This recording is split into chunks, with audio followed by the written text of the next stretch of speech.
spent many years involved with sort of professionally assisting media teams going into dangerous situations. High risk advisor. High risk advisor. You've done that for many years Yes. with BBC, all these big media companies. So, will you be bringing some of that experience, do you feel, into the course and into these sessions that you'll be having? Yes. in the gym? Well, there's a percentage of that which I will be introducing, yes, because it forms a basis also for being able to use your abilities in a hostile environment. However, I think I'll be basing more of the resilience course on unarmed combat, which is a derivative of many forms of fighting sports. Mostly MMA and Krav Maga. I think maybe you've heard of it, the Israeli army fighting system. There'll be a lot of physical training. There'll be a lot of building up character as opposed to muscles. We want to build character. We want to go beyond where we feel comfortable, because any fight or any situation or any contact that lasts longer than 30 seconds, you need to call the army, because it's taken too long and we're not physically able to pick someone off the street and train them to be able to fight for 10 rounds of 3 minutes.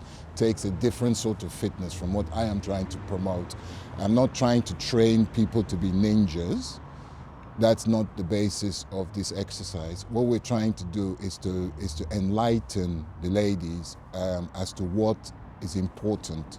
Just the bullet points. 4 weeks, 4 training sessions of an hour each is absolutely not enough time to go through a complete fighting system. So we're going to stray away, we're going to move away a bit from the actual hands-on fighting and kicking and stabbing and punching and poking out eyes, and concentrate more on the ability to defend as opposed to attack.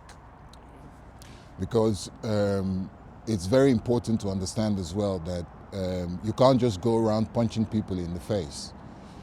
Self-defense, if you're going to plead self-defense in court, you must have been approached or attacked or disturbed or feel threatened enough to do so. Now, to prove that is a very difficult process. So what I would suggest is people be more, or the ladies, so not people, the ladies be more focused on their personal development, on their ability to contain themselves in situations where they feel uncomfortable, and also be prepared, if necessary, to defend themselves, to stand their ground. That's what it's about. It's about being able to build enough confidence to walk through a dark alley, knowing that if something did come at you, you would be able to at least prevent a lot of harm happening to you. And it's not just to deal with these scenarios where there's a big man with a balaclava on and a baseball bat.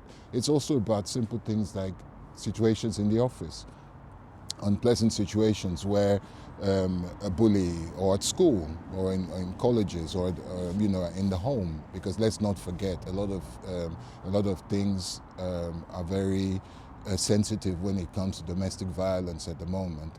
So we also have to look at the aspect of being resilient enough to stand your ground. That's what it's about.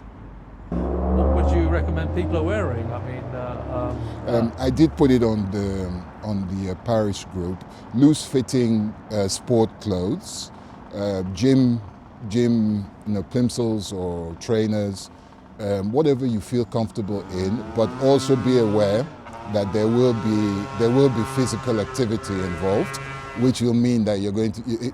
It must be comfortable clothing where you can move freely. No high heels, please, and no handbags. And also a good dose of humor, because a lot of what we're going to be dealing with is uncomfortable. So I like to balance that off with humor. I preferred not to go into my psychologist role, but to bring that out into a comedy situation, which lightens the atmosphere and makes it easier to talk about. And also, most importantly, as this is not, this is part of an attempt to raise money for the church. We're working under the auspices of Our Lady of Peace in Reading. We are going to also be looking at a very spiritual aspect of this, growing our faith in God, growing our faith in Jesus, and also being able to translate that all into a round little ball that gives something back from the church. Well, thank you very much. I mean, do you think possibly you might do even more later on, more courses, or repeat this course again, possibly? Well, that's the plan. That's the plan. That's the idea. We do. I mean, depending on footfall, I'm hoping that there'll be quite a few people for the introduction session, which is free. But then subsequently, we will be charging £5 per session, which all goes to the church. Well, thank you very much. Is there anything else you would like to say then? I mean, we've grilled you here. Is there anything else you'd like to say which I haven't asked? Well, not really, but I will say this.